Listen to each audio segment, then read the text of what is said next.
So untuk start adjust ni, dia dah bagi tahu dah pun dah nanti macam ni.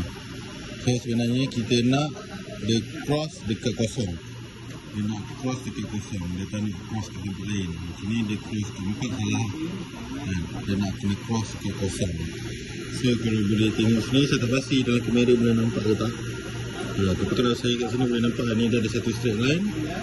So dia cross dekat kosong.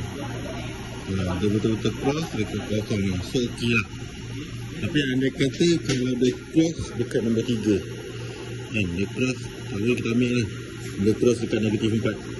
Okey, dia cross dekat negatif 4. So apa yang perlu kita buat adalah kat sini, dekat value ni, kita perlukan negatif 4. Okey.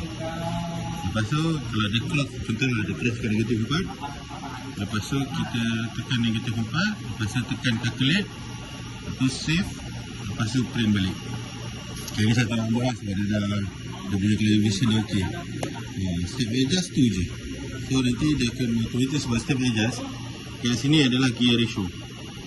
Kat sini ada gear ratio. So calculate pun tekan sekali je. So kat sini, nanti value kat sini akan automatic berubah.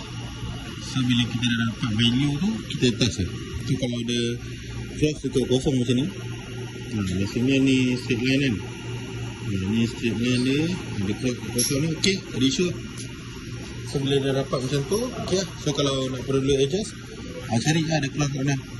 Kalau ada cross dekat tambah 7, dekat positif 7. So kat sini masuk je lah value positif 7. Lepas tu tekan calculate sekali. So bila positif tu ke calculate, sini value akan berubah. Lepas tu tekan save. Tu je. Pastikan dapat sampai dia punya error result dia mesti cross dekat kosong dia. Dekat kosong dia cross. Ni kita dah repeat sebenarnya.